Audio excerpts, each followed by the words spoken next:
Siapa sangka? Pria lusuh yang dihina dan diperlakukan seperti sampah di dapur termewah kota ini. Sebenarnya adalah orang yang mampu menghentikan seluruh aliran dana restoran tersebut. Hanya dengan satu panggilan telepon. Di balik tumpukan piring kotor itu, tersembunyi sebuah kekuatan besar yang siap meruntuhkan tahta seorang koki arogan yang telah kehilangan nuraninya. Apakah menurutmu kesombongan bisa benar-benar berubah hanya melalui kegagalan yang pahit? Ataukah sifat asli manusia akan selalu kembali? Tuliskan pendapatmu dan jangan lupa tuliskan nama kota asalmu di kolom komentar ya.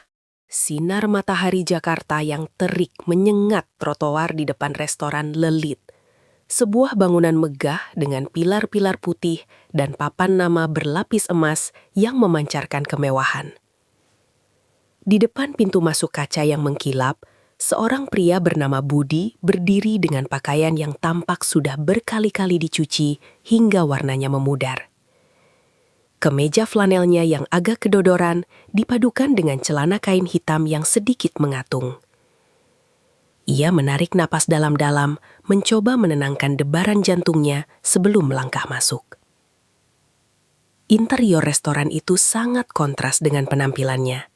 Lampu kristal menggantung megah dan aroma truffle serta mentega berkualitas tinggi memenuhi udara. Namun, keindahan itu seketika pecah oleh suara bentakan keras dari arah dapur terbuka yang legendaris itu.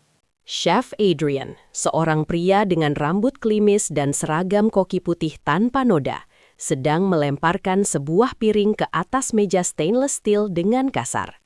Matanya menyala penuh kemarahan saat ia menatap asisten kokinya yang tertunduk lesu. Baginya, tidak ada ruang untuk kesalahan sekecil apapun.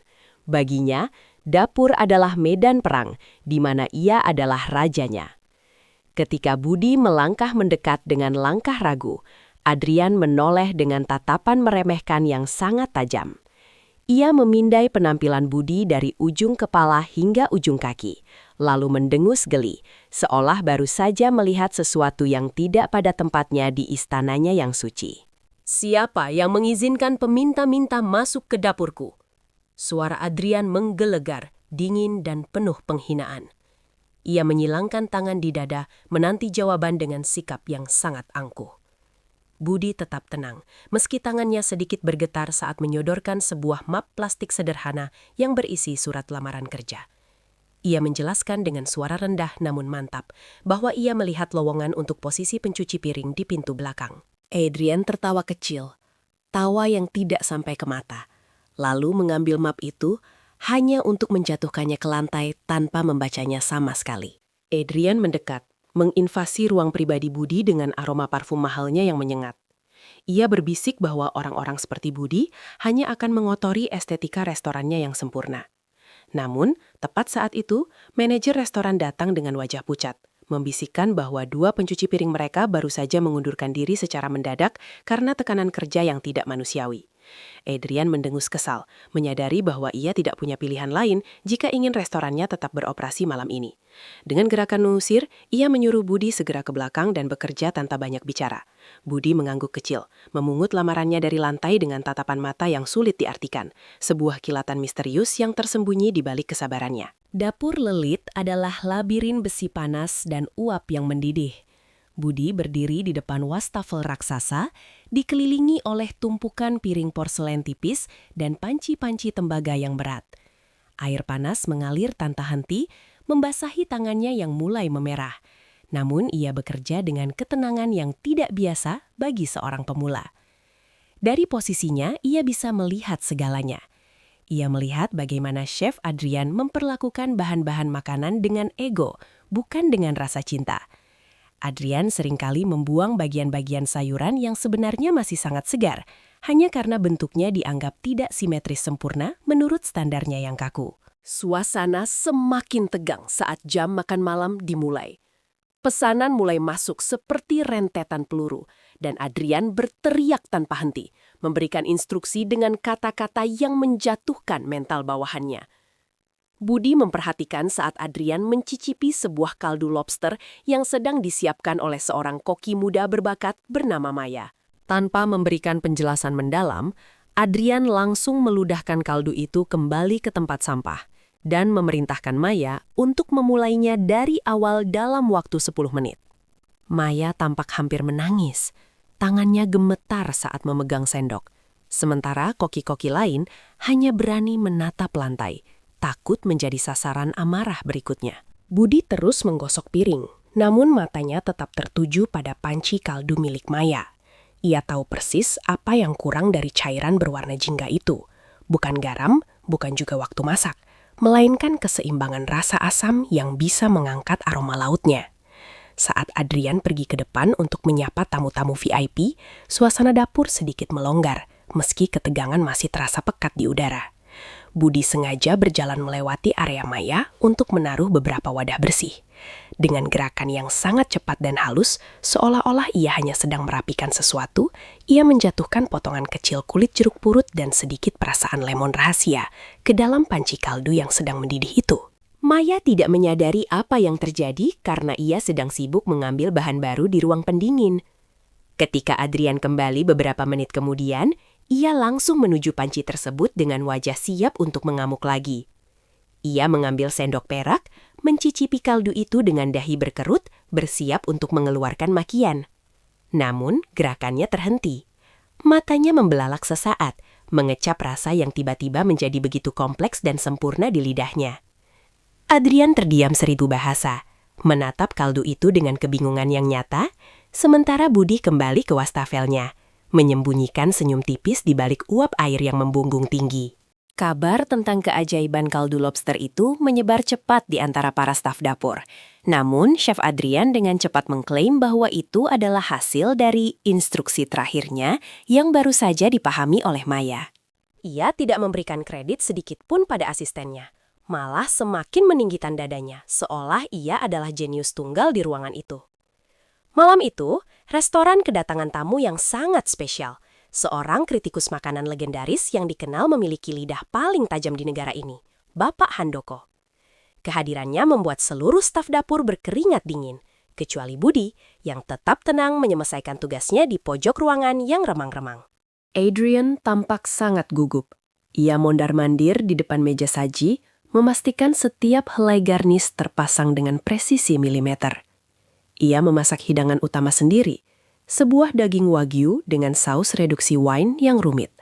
Namun, karena kegugupannya yang berlebihan, ia tanpa sabar membiarkan sausnya terkaramelisasi terlalu lama hingga muncul aroma pahit yang samar. Adrian menyadarinya, wajahnya memucat, namun egonya melarangnya untuk mengakui kesalahan di depan para staf. Ia mencoba menutupi rasa pahit itu dengan menambahkan lebih banyak gula, yang justru merusak struktur rasa saus tersebut secara keseluruhan. Piring itu sudah siap untuk diantar ke meja Bapak Handoko. Adrian memberikan instruksi terakhir kepada pramusaji dengan suara yang agak serak. Budi, yang sedang membawa tumpukan gelas kristal, sengaja melintas di dekat meja saji. Ia melihat piring itu dan langsung tahu bahwa hidangan tersebut akan menghancurkan reputasi restoran malam ini. Dengan keberanian yang mengejutkan, Budi berhenti di samping Adrian dan berkata dengan suara rendah bahwa saus itu membutuhkan sedikit sentuhan cuka apel untuk menetralkan rasa pahit karamel yang berlebihan. Adrian menoleh, matanya berkilat penuh amarah, mendengar seorang pencuci piring berani mengomentari masakannya. Tanpa memedulikan peringatan Budi, Adrian justru mendorong pria itu hingga hampir terjatuh. Ia menghina Budi, mengatakan bahwa lidah seorang buruh kasar tidak akan pernah mengerti seni kuliner tingkat tinggi. Adrian memerintahkan pramusaji untuk segera membawa piring tersebut ke hadapan Bapak Handoko. Budi hanya berdiri diam, memperhatikan piring itu dibawa pergi menjauh. Di kejauhan, melalui celah pintu dapur, Budi melihat Bapak Handoko menyuapkan potongan daging pertama ke mulutnya. Ekspresi wajah sang kritikus seketika berubah. Ia meletakkan garpunya dengan perlahan dan mengelap mulutnya dengan serbet. Sebuah pertanda buruk yang membuat jantung Adrian seolah berhenti berdetak. Suasana di dalam dapur mendadak senyap, seperti kuburan, saat manajer restoran berlari masuk dengan wajah penuh kepanikan. Ia melaporkan bahwa Bapak Handoko menolak untuk melanjutkan hidangan utamanya, dan meminta untuk berbicara langsung dengan koki yang bertanggung jawab. Chef Adrian, yang biasanya penuh percaya diri, tampak kehilangan kekuatannya. Kakinya terasa lemas saat ia melangkah menuju area ruang makan. Namun, sebelum ia sempat keluar, ia melihat Budi sedang membuang sisa-sisa bahan makanan ke tempat sampah besar di dekat pintu belakang. Adrian, yang butuh pelampiasan atas rasa malunya, menghampiri Budi dan mulai menyalahkan pria itu atas segala kesialan yang terjadi malam ini. Ia menuduh Budi telah membawa aura negatif ke dapurnya sejak hari pertama. Bahkan, dalam kemarahannya yang tidak logis, Adrian menuduh Budi mungkin telah menyabotase bahan-bahannya saat ia tidak melihat. Budi hanya menatap Adrian dengan pandangan yang dalam, tanpa rasa takut sedikit pun. Ia menjawab dengan tenang bahwa kegagalan bukan berasal dari sabotase orang lain, melainkan dari ketidakmampuan untuk mendengarkan kejujuran. Jawaban itu membuat Adrian semakin naik pitam. Ia mengangkat tangannya seolah ingin memukul, namun terhenti saat melihat kilatan otoritas yang aneh di mata Budi, sesuatu yang tidak seharusnya dimiliki oleh seorang pencuci piring. Sementara itu, di ruang makan, Bapak Handoko mulai memeriksa detail restoran dengan sangat teliti. Ia tidak hanya kecewa pada makanan, tetapi juga pada atmosfer restoran yang terasa tegang dan tidak harmonis. Adrian akhirnya menemui sang kritikus, mencoba memberikan 1000 alasan teknis tentang mengapa rasa sausnya mungkin berbeda karena faktor cuaca atau kualitas daging yang tidak konsisten dari pemasok. Namun, Bapak Handoko hanya tersenyum tipis dan mengatakan bahwa seorang koki sejati harus jujur pada masakannya. Kritik pedas itu langsung menjadi bahan pembicaraan hangat di media sosial malam itu juga, merusak citra Lelit dalam sekejap. Malam semakin larut, dan saat semua staf sudah pulang, Budi masih berada di dapur yang gelap, membersihkan sisa-sisa kekacauan yang ditinggalkan Adrian. Ia mengambil sebuah buku catatan kecil dari kantong celananya dan menuliskan beberapa poin penting tentang manajemen dapur yang buruk. Tanpa ia sabari, Adrian kembali ke dapur karena tertinggal kunci mobilnya. Adrian mengintip dari balik pilar dan melihat Budi sedang mencicipi sisa saus yang gagal tadi, lalu dengan lihai mengolahnya kembali menggunakan bahan-bahan sederhana hingga aromanya memenuhi ruangan. Adrian tertegun. Ia melihat teknik memegang pisau Budi yang sangat profesional, jauh lebih ahli daripada koki manapun yang pernah ia temui. Keesokan paginya, suasana di Lelit benar-benar suram. Berita tentang kegagalan Adrian telah dimuat di kolom kuliner utama, menyebut bahwa masa kejayaan sang koki mungkin telah berakhir. Adrian masuk ke dapur dengan mata merah karena kurang tidur, namun sifat arogannya justru semakin menjadi-jadi sebagai bentuk pertahanan diri. Ia mengumpulkan seluruh staf dan mengumumkan aturan baru yang sangat ketat, termasuk larangan bagi siapapun untuk berbicara tanpa izin darinya. Fokus utamanya kini tertuju pada Budi. Ia merasa curiga sekaligus terancam oleh kemampuan tersembunyi yang ia lihat sekilas semalam. Adrian memutuskan untuk menjebak Budi agar pria itu memiliki alasan sah untuk dipecat secara tidak hormat. Ia meletakkan sebotol wine vintage berharga puluhan juta rupiah di dekat tempat Budi biasa bekerja, lalu menyuruh semua orang keluar untuk rapat mendadak di ruang depan. Melalui kamera pengawas di ponselnya, Adrian memperhatikan setiap gerak-gerik Budi. Ia berharap melihat Budi mencoba menyembunyikan botol itu atau mencicipinya. Namun, Budi sama sekali tidak melirik botol mahal itu. Ia justru sibuk memperbaiki keran wastafel yang bocor dengan alat seadanya, menunjukkan dedikasi yang tidak masuk akal bagi seorang pekerja kasar berupa rendah. Gagal dengan jebakan pertama, Adrian kembali ke dapur dan dengan sengaja menjatuhkan botol wine tersebut hingga pecah berkeping-keping, tepat di bawah kaki Budi. Suara pecahan kaca itu mengejutkan semua orang. Adrian langsung berteriak menuduh Budi ceroboh dan telah menghancurkan aset restoran yang sangat berharga. Ia memanggil satpam dan memerintahkan agar Budi segera diseret keluar tanpa bayaran sepeser pun. Para staf lain menatap dengan rasa kasihan, namun tidak ada yang berani membela karena takut kehilangan pekerjaan mereka. Budi hanya menatap pecahan kaca di lantai, lalu menatap Adrian dengan ekspresi yang berubah dari sabar menjadi sangat dingin. Saat satpam hendak memegang lengan Budi, pria itu mengangkat tangannya, memberi isyarat untuk berhenti dengan wibawa yang membuat kedua satpam itu ragu secara insting. Budi kemudian merogoh saku kemejanya yang lusuh dan mengeluarkan sebuah ponsel lipat tua. Ia menelpon seseorang dan hanya mengucapkan satu kalimat singkat dalam bahasa Prancis yang sangat fasih, yang artinya adalah perintah untuk menghentikan seluruh aliran dana operasional untuk cabang ini mulai detik ini.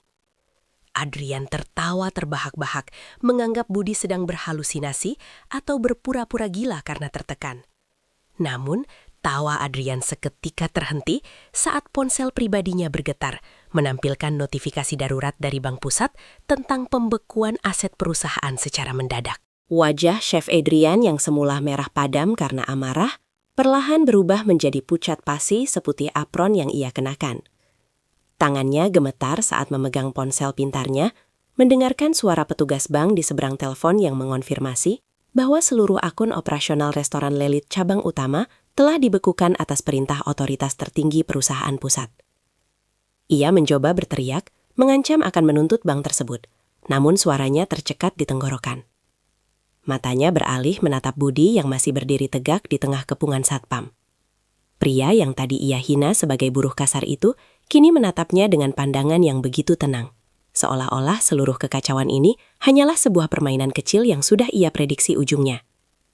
Adrian mencoba menepis rasa takutnya dengan logika. Ia meyakinkan diri sendiri bahwa ini pasti hanya kesalahan sistem atau serangan siber yang kebetulan terjadi di saat yang sama.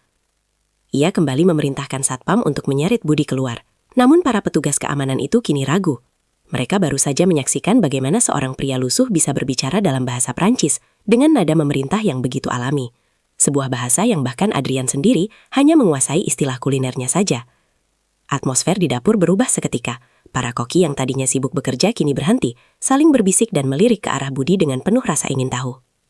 Budi melepaskan tangan satpam yang memegang lengannya dengan satu sentuhan ringan namun tegas, seolah menunjukkan bahwa tidak ada yang boleh menyentuhnya tanpa izin. Pikirkan baik-baik, Adrian. Apakah botol wine yang pecah itu benar-benar sebanding dengan reputasi yang kau pertaruhkan malam ini? Suara Budi terdengar rendah namun bergema di setiap sudut dapur. Ia tidak memaki, ia tidak membentak, namun setiap katanya terasa seperti beban berat yang menghimpit dada Adrian. Adrian mendengus, mencoba mengumpulkan kembali sisa-sisa keangkuhannya. Ia menyatakan bahwa tanpa dana operasional sekalipun, ia masih memiliki nama besar yang bisa menjamin restoran ini tetap berdiri. Namun, tepat saat ia hendak melontarkan hinaan berikutnya, lampu-lampu kristal di ruang utama berkedip pelan sebelum akhirnya meredup, menandakan adanya gangguan pada sistem manajemen gedung yang terintegrasi dengan pusat keuangan mereka. Di kegelapan yang sesaat itu, Adrian hanya bisa melihat sepasang mata Budi yang berkilau penuh rahasia. Setelah kejadian pembekuan akun yang misterius itu, Adrian menjadi sangat terobsesi untuk mencari tahu siapa sebenarnya Budi.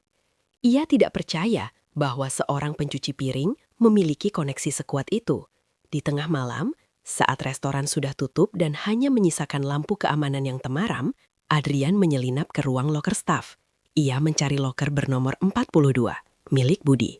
Dengan kunci cadangan di tangannya, ia membuka pintu besi tipis itu dengan harapan menemukan bukti bahwa Budi adalah seorang mata-mata industri atau pesaing yang ingin menjatuhkannya. Namun, apa yang ia temukan di dalam loker tersebut justru membuatnya semakin bingung dan merinding. Tidak ada pakaian mahal, tidak ada perangkat penyadap atau dokumen rahasia. Di dalam loker itu hanya ada sebuah buku catatan kecil yang sampulnya sudah mengelupas, dan sebuah majalah kuliner internasional edisi terbatas yang harganya setara dengan gaji bulanan seorang asisten koki. Adrian membuka buku catatan tersebut dan menemukan sketsa-sketsa teknik memasak yang sangat rumit, ditulis dalam berbagai bahasa, termasuk bahasa Latin dan Jepang.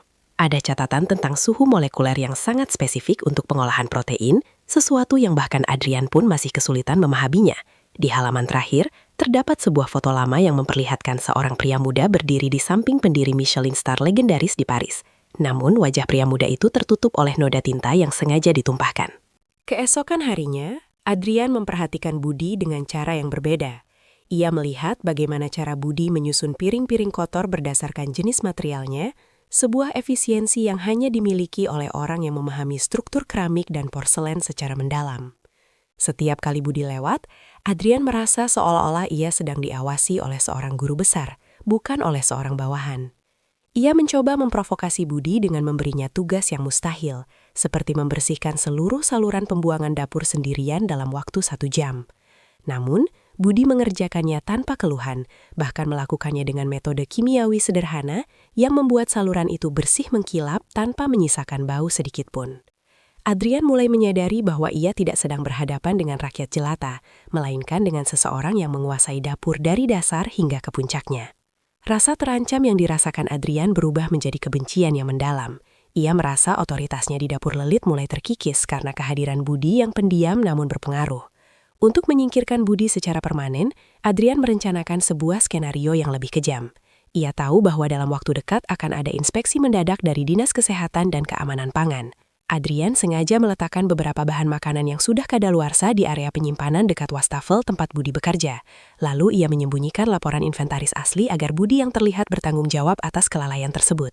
Ia ingin memastikan Budi tidak hanya dipecat, tetapi juga dilarang bekerja di industri kuliner selamanya. Hari inspeksi pun tiba. Petugas berpakaian seragam rapi masuk ke dapur dengan papan klip di tangan mereka, memeriksa setiap sudut dengan sangat teliti.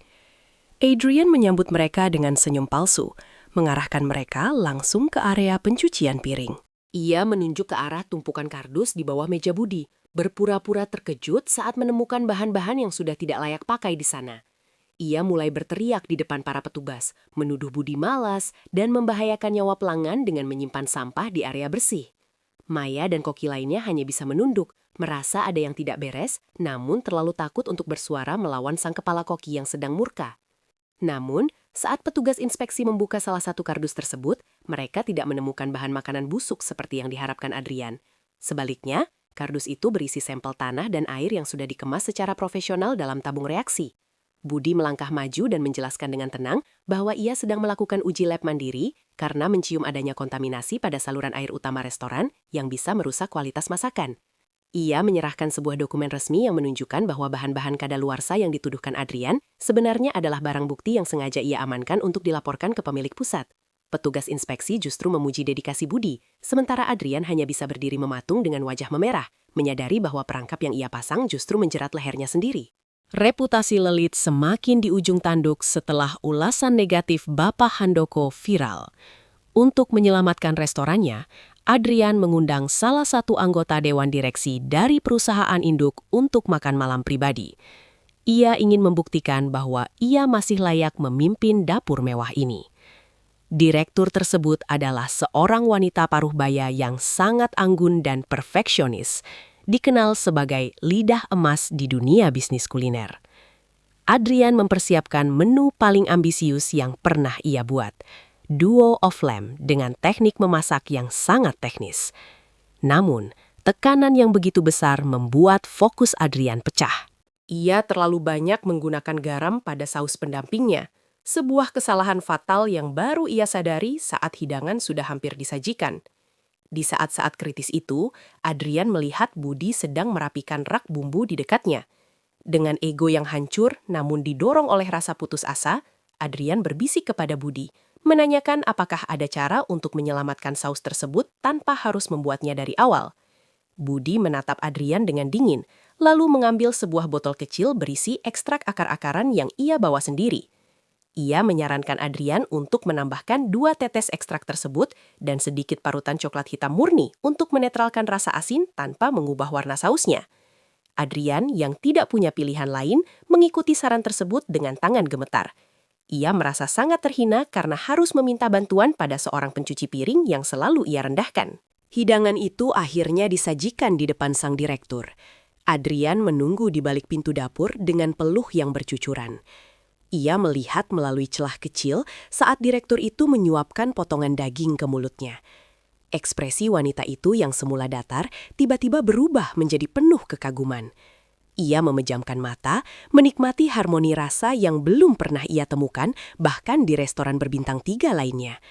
Ia segera meminta untuk bertemu dengan koki yang meracik saus tersebut. Adrian melangkah masuk dengan senyum lebar, siap menerima pujian. Namun, sang direktur justru menatapnya dengan tajam dan bertanya di mana ia mendapatkan resep rahasia yang hanya dimiliki oleh keluarga pemilik Michelin Star pusat di Eropa tersebut. Pertanyaan sang direktur membuat Adrian tersedak oleh ludahnya sendiri. Ia terbata-bata mencoba menjawab bahwa itu adalah hasil improvisasi spontannya, namun sang direktur tidak tampak percaya sedikitpun. Suasana di ruang makan menjadi sangat kaku. Sang direktur bangkit dari kursinya, berjalan perlahan menuju dapur, mengabaikan protokol keamanan yang coba diterapkan oleh para pramusaji. Ia melangkah masuk ke wilayah kerja staf, melewati deretan kompor panas, dan berhenti tepat di depan area pencucian piring yang lembab. Seluruh koki terdiam. Pemandangan seorang direktur korporat besar berdiri di dekat wastafel piring kotor adalah sesuatu yang sangat tidak lazim. Budi sedang membelakangi mereka, masih sibuk menggosok panci besar dengan gerakan yang tenang dan ritmis. Adrian mencoba menghalangi jalan sang direktur, mengatakan bahwa area itu sangat kotor dan tidak layak untuk dikunjungi oleh tamu terhormat. Namun sang direktur hanya mengangkat tangan, memberi isyarat agar Adrian diam. Ia menatap punggung Budi dengan mata yang mulai berkaca-kaca, sebuah pemandangan yang membuat semua orang di dapur ternganga kebingungan. Adrian mulai merasa ada sesuatu yang sangat besar yang selama ini luput dari pengamatannya. Keheningan di dapur itu terasa begitu pekat, hanya diiringi oleh suara rintik air dari keran yang tidak tertutup rapat. Apakah kau akan terus bersembunyi di balik tumpukan piring ini selamanya? Tanya sang direktur dengan suara yang bergetar karena rasa hormat yang mendalam. Budi menghentikan gerakannya.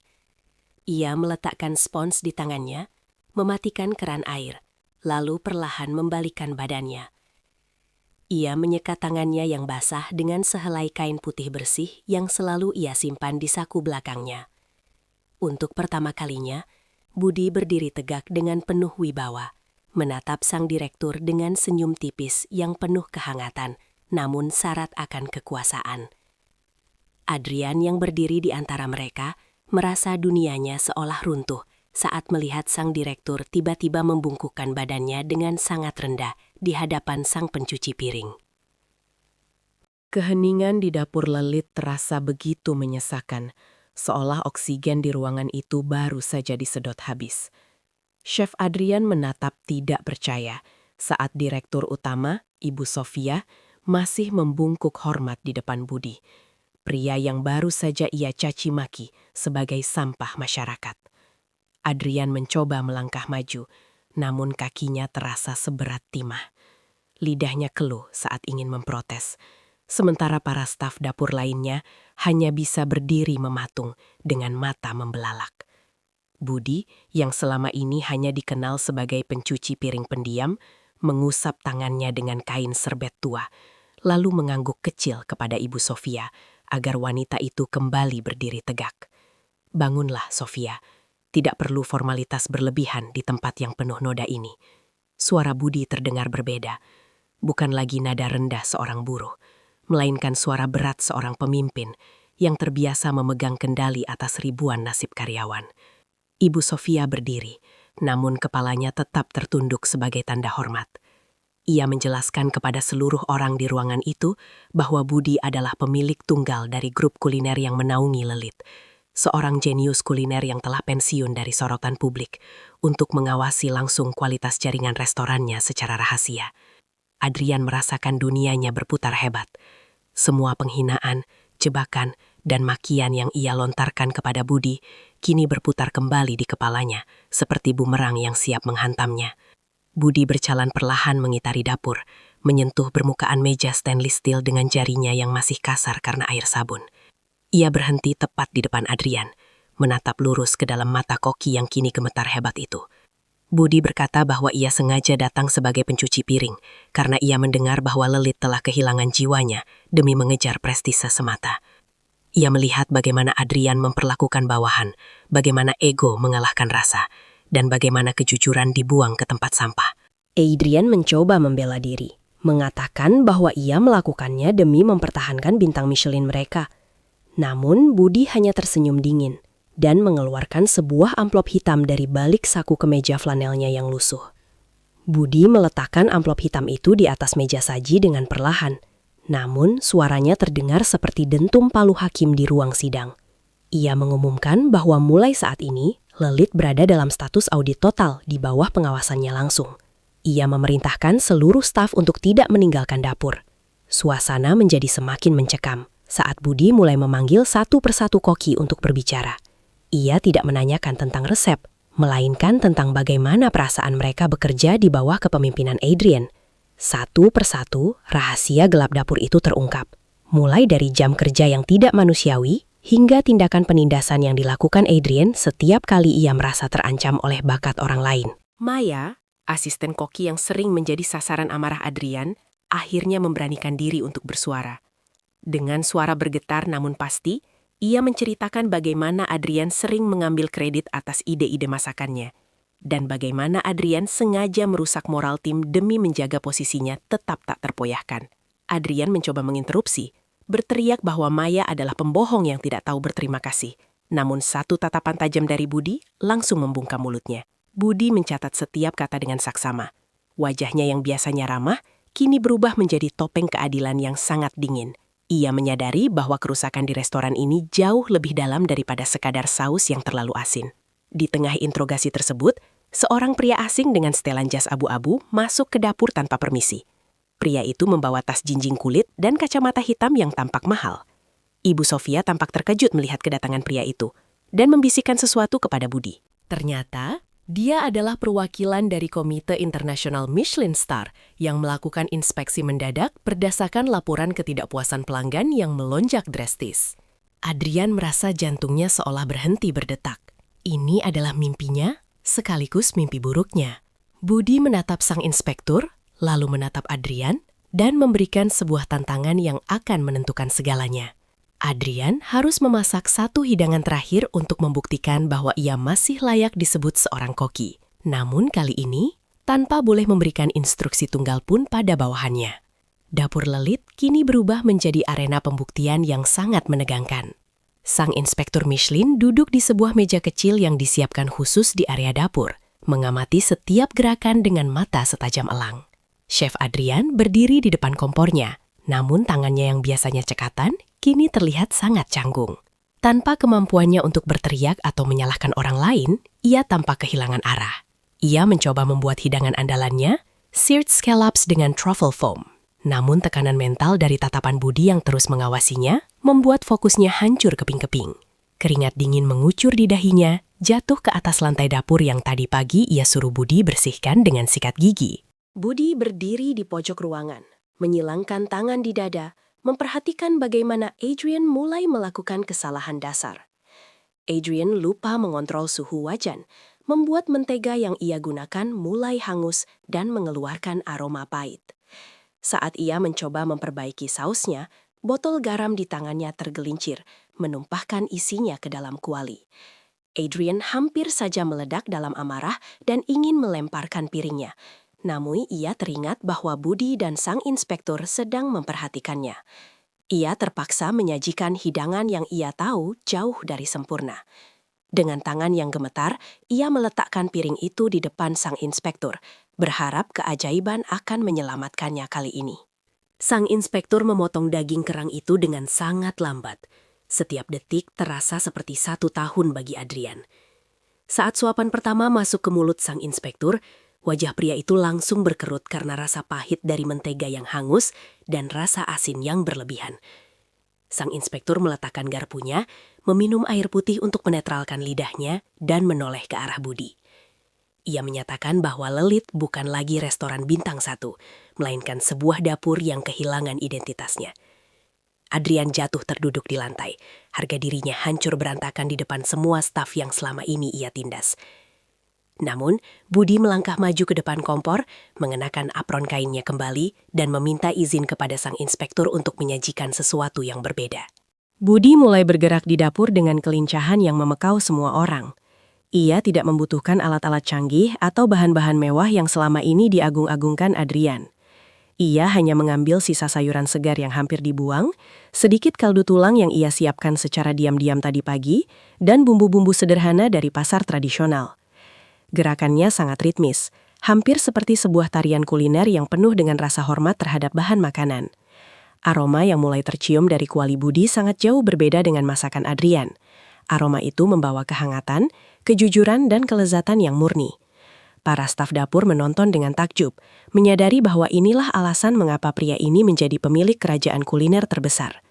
Hidangan sederhana berupa sup sayur rempah dengan sentuhan minyak jeruk disajikan di depan sang inspektur. Hanya dalam satu suapan, wajah sang inspektur yang semula keras perlahan melembut. Ia tampak sangat emosional, seolah makanan itu membawanya kembali ke kenangan masa kecil yang paling indah. Ia menyatakan bahwa inilah masakan yang seharusnya ada di restoran Michelin, masakan yang memiliki jiwa, bukan sekedar ego yang diletakkan di atas piring porselen mahal. Sang inspektur memberikan pujian tertinggi, namun ia tetap menegaskan bahwa secara manajemen, elit di bawah kepemimpinan Adrian telah gagal total. Budi mengangguk paham, lalu ia menoleh ke arah Adrian yang masih tertuduk lemas di lantai. Budi berjalan mendekat dan berdiri di hadapan Adrian. Dengan suara yang tegas namun tanpa kebencian, Budi menyatakan bahwa mulai hari ini, Adrian resmi dipecat dari posisinya dan dilarang masuk ke seluruh properti perusahaan grup di seluruh dunia. Adrian mencoba memohon, mengatakan bahwa ia tidak punya apa-apa lagi jika kehilangan pekerjaan ini. Ia menceritakan bagaimana ia membangun reputasinya selama bertahun-tahun, namun Budi memotongnya dan mengingatkan bahwa reputasi yang dibangun di atas penderitaan orang lain hanyalah istana pasir yang menunggu ombak. Saat petugas keamanan menggiring Adrian keluar melalui pintu belakang, pintu yang sama tempat Budi masuk pertama kali, semua orang di dapur merasakan beban berat yang selama ini menghimpit mereka tiba-tiba terangkat.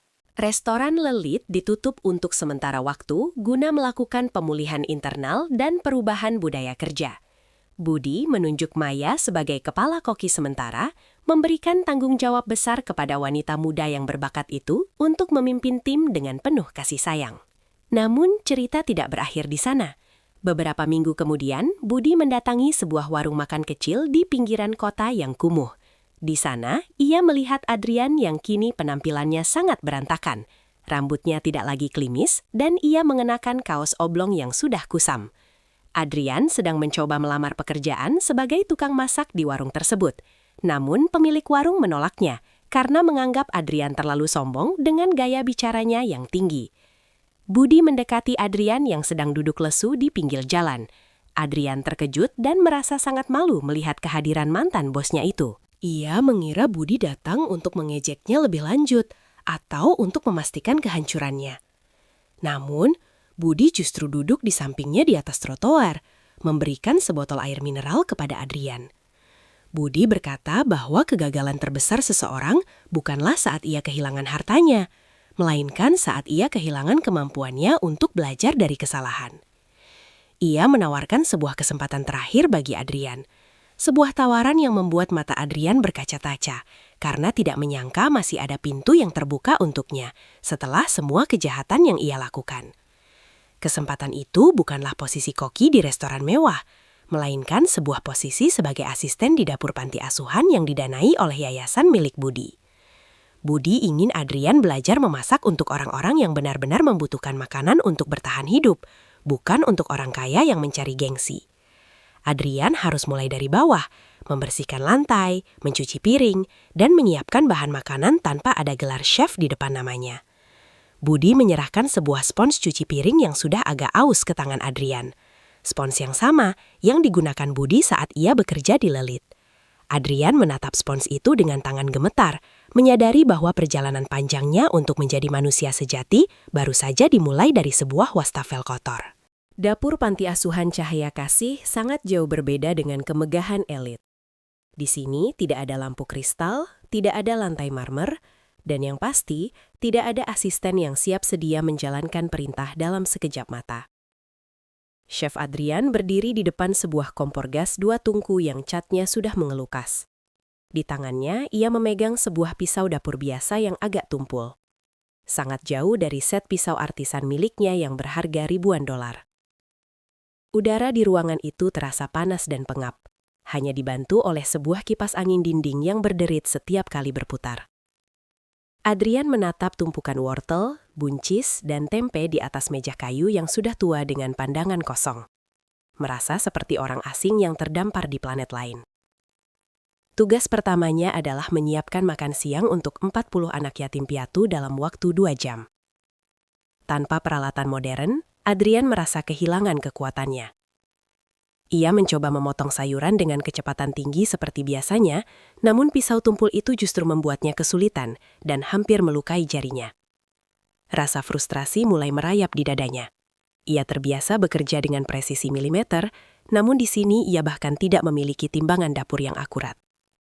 Saat ia sedang berjuang, seorang anak kecil bernama Dimas masuk ke dapur dengan membawa sebuah bola plastik yang sudah kempis. Anak itu menatap Adrian dengan mata besar yang penuh rasa ingin tahu, lalu bertanya dengan polos apakah makanannya akan terasa enak hari ini, karena mereka sangat lapar. Pertanyaan itu menghantam Adrian lebih keras daripada makian apapun yang pernah ia terima. Ia terdiam, menyadari bahwa selama ini ia memasak untuk ego dan pujian para elit. Namun di sini, ada nyawa-nyawa kecil yang benar-benar menggantungkan perut mereka pada tangannya. Adrian menarik napas panjang, menepis rasa malunya, dan mulai bekerja dengan cara yang berbeda. Ia tidak lagi memikirkan presentasi piring yang rumit atau teknik molekuler yang megah. Ia fokus pada kebersihan dan rasa dasar yang bisa memberikan kehangatan. Namun saat ia sedang mengaduk sayur supnya, api kompor tiba-tiba mengecil karena gas habis, sementara anak-anak sudah mulai berkumpul di ruang makan dengan piring plastik mereka yang kosong. Dalam kepanikan kecil itu, Adrian belajar tentang kerjasama yang sesungguhnya. Ia tidak berteriak seperti biasanya.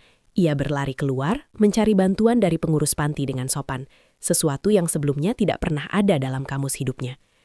Setelah masalah gas teratasi, ia kembali ke dapur dan menemukan Budi sedang duduk di sebuah kursi kayu di sudut ruangan, memperhatikan segalanya dalam diam. Budi tidak mengenakan jas mahal, melainkan kemeja flanel yang sama saat ia menjadi pencuci piring. Kehadiran Budi membuat Adrian semakin tertantang untuk memberikan yang terbaik. Ia menyajikan sup sayur dan tempe goreng tersebut dengan tulus, tanpa ada pretensi sebagai seorang koki bintang Michelin. Saat anak-anak mulai makan, Adrian berdiri di balik pintu dapur, mengamati ekspresi mereka. Untuk pertama kalinya dalam kariernya, ia tidak menunggu skor dari kritikus makanan atau ulasan bintang di media sosial. Ia hanya melihat bagaimana Dimas dan teman-temannya makan dengan lahap, sesekali tertawa kecil sambil menikmati kuah sup yang hangat. Budi mendekati Adrian dan menepuk bahunya dengan pelan, mengatakan bahwa rasa syukur adalah bumbu rahasia yang tidak pernah bisa dibeli dengan uang sebanyak apapun. Adrian menunduk, matanya berkaca-kaca, menyadari betapa banyak waktu yang ia buang hanya untuk mengejar bayang-bayang kesuksesan yang semu. Namun, ketenangan itu terusik ketika sebuah mobil mewah hitam berhenti di depan panti asuhan. Seorang pria berpakaian rapi yang merupakan mantan kolega Adrian di asosiasi kuliner turun dengan membawa dokumen resmi. Pria itu datang bukan untuk berkunjung, melainkan untuk memberikan pengumuman bahwa nama Adrian telah resmi dicoret dari daftar keanggotaan Koki Nasional karena skandal yang terjadi di Lelit. Ini berarti Adrian tidak akan pernah bisa bekerja di restoran manapun di negara ini secara legal sebagai seorang koki kepala. Adrian menatap surat itu dengan tangan gemetar, sementara Budi tetap berdiri di sampingnya, seolah-olah sedang menguji apakah Adrian akan hancur kembali atau tetap tegak berdiri di atas prinsip barunya. 6 bulan berlalu sejak badai yang menghancurkan karir Adrian. Di pusat kota, restoran Lelit telah berganti nama menjadi Dapur Nurani. Maya, yang kini menjadi kepala koki tetap, telah mengubah seluruh konsep restoran tersebut menjadi tempat yang lebih inklusif dan ramah. Tidak ada lagi suasana tegang atau bentakan yang terdengar hingga ke ruang makan. Budi sering datang sebagai tamu biasa, duduk di pojokan sambil menikmati hasil karya para koki muda yang kini bekerja dengan penuh semangat dan rasa saling menghargai. Restoran itu justru semakin populer karena atmosfernya yang hangat, membuktikan bahwa makanan yang dibuat dengan cinta jauh lebih berharga daripada makanan yang dibuat dengan ketakutan. Sementara itu, di panti asuhan, Adrian telah bertransformasi total. Ia bukan lagi pria yang haus akan pengakuan. Ia menghabiskan hari-harinya dengan mengajar anak-anak panti cara menanam sayuran di lahan sempit dan mengolahnya menjadi makanan sehat. Penampilannya lebih sederhana, namun wajahnya memancarkan kedamaian yang belum pernah terlihat sebelumnya. Suatu sore, Budi datang mengunjungi panti asuhan dengan membawa sebuah kejutan besar. Ia menyerahkan sebuah kunci bangunan kepada Adrian. Bangunan itu terletak tepat di sebelah panti, sebuah ruang kosong yang telah direnovasi menjadi dapur komunitas dan warung makan sederhana yang diperuntukkan bagi warga sekitar yang kurang mampu. Budi menawarkan Adrian untuk memimpin dapur komunitas tersebut. Tidak ada gaji besar, Tidak ada penghargaan bergengsi dan tidak ada peliputan media. Tugas Adrian hanya satu, memastikan tidak ada satupun orang di lingkungan itu yang pergi tidur dalam keadaan lapar. Adrian menatap kunci itu, lalu menatap Budi dengan rasa hormat yang mendalam. Ia menyadari bahwa Budi tidak pernah benar-benar ingin menghancurkannya. Budi hanya ingin menghancurkan kesombongannya agar Adrian bisa menemukan kembali jati dirinya sebagai manusia. Dengan mantap, Adrian menerima tawaran itu, bukan sebagai Chef Adrian, melainkan sebagai Adrian, seorang pria yang kini bangga bisa melayani sesama melalui bakatnya. Hari pembukaan dapur komunitas dimulai dengan sangat sederhana. Adrian sedang sibuk di balik kuali besar saat tiba-tiba sebuah bus berhenti di depan bangunannya. Pintu bus terbuka dan satu persatu staf dari Dapur Nurani, dahulu Lelit, turun bersama Maya. Mereka datang untuk memberikan dukungan kepada mantan atasan mereka yang kini telah berubah. Suasana menjadi sangat emosional. Maya memeluk Adrian dan berterima kasih karena keberanian Adrian untuk berubah telah memberikan mereka semua pelajaran berharga tentang integritas. Para koki yang dulunya takut pada Adrian, kini justru berebut untuk membantu Adrian menyiapkan makanan gratis untuk warga hari itu. Budi juga hadir, berdiri di antara warga yang mengantre makanan dengan sabar. Ia melihat bagaimana Adrian kini dengan rendah hati melayani setiap orang, memberikan porsi ekstra kepada orang tua, dan tersenyum ramah kepada setiap tamu. Tidak ada lagi kilatan kesombongan di matanya. Saat itu, Bapak Handoko, sang kritikus makanan yang dulu menghancurkan reputasi Adrian, tiba-tiba muncul di tengah kerumunan. Suasana sempat menjadi tegang sesaat. Adrian berhenti sejenak, menatap pria yang pernah memberinya kritik paling menyakitkan dalam hidupnya. Namun, alih-alih marah atau merasa malu, Adrian justru menyambut Bapak Handoko dengan sebuah mangkuk berisi nasi dan lauk sederhana. Bapak Handoko mencicipi makanan itu di depan semua orang. Keheningan menyelimuti ruangan saat sang kritikus terdiam setelah suapan pertama. Ia kemudian meletakkan mangkuknya, berdiri, dan menjabat tangan Adrian dengan sangat erat. Ia menyatakan bahwa ini adalah makanan terbaik yang pernah dimasak Adrian. Karena kali ini, rasa makanannya tidak lagi terhalang oleh bayang-bayang ego sang koki.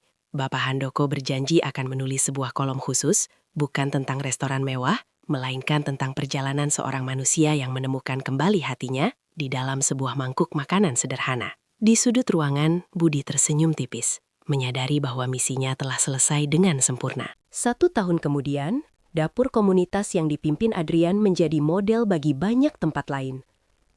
Adrian tidak kembali ke dunia restoran mewah, meskipun banyak tawaran mulai berdatangan seiring dengan pemulihan nama baiknya. Ia memilih untuk tetap di sana, mengabdi pada komunitas dan anak-anak panti asuhan. Baginya, bintang Michelin sejati bukanlah yang menempel di dinding restoran, melainkan binar di mata orang-orang yang merasa dihargai melalui makanan yang ia sajikan. Ia kini menjadi mentor bagi banyak pemuda dari kalangan tidak mampu yang ingin belajar kuliner. Mengajarkan mereka bahwa keahlian teknis hanyalah separuh dari profesi koki, sementara separuh sisanya adalah karakter. Budi berdiri di depan gedung pusat perusahaannya yang megah. Namun ia masih mengenakan jam tangan plastik murah yang ia pakai saat pertama kali melamar kerja di Lelit. Ia mengumpulkan seluruh manajer dan direktur dari jaringan restorannya di seluruh dunia. Di layar besar di belakangnya, terpampang foto dapur panti asuhan dan dapur komunitas tempat Adrian bekerja. Budi memberikan pidato yang akan dikenang selamanya. Ia menyatakan bahwa mulai hari ini, standar keberhasilan seluruh restorannya bukan lagi diukur dari keuntungan finansial, melainkan dari berapa banyak dampak sosial yang mereka berikan kepada lingkungan sekitar. Ia ingin setiap koki di perusahaannya pernah merasakan posisi sebagai pencuci piring, agar mereka tahu arti dari setiap butir nasi yang disajikan. Di akhir pidatonya, Budi mengundang Adrian naik ke atas panggung. Adrian melangkah dengan tenang, mengenakan seragam koki putihnya yang baru, yang kali ini memiliki bordiran nama Adrian tanpa gelar jabatan apapun. Seluruh ruangan berdiri dan memberikan tepuk tangan yang meriah, sebuah bentuk penghormatan yang jauh lebih tulus daripada yang pernah ia dapatkan sebelumnya. Budi menyerahkan sebuah plakat penghargaan, namun Adrian menolaknya dengan halus. Ia berkata bahwa penghargaan terbesar adalah kesempatan untuk menebus kesalahan dan menjadi bagian dari perubahan yang lebih baik. Mereka berdua berdiri berdampingan, dua orang yang dulunya berada di kutub yang berbeda, kini dipersatukan oleh satu visi tentang kerendahan hati dan kemanusiaan di dunia kuliner.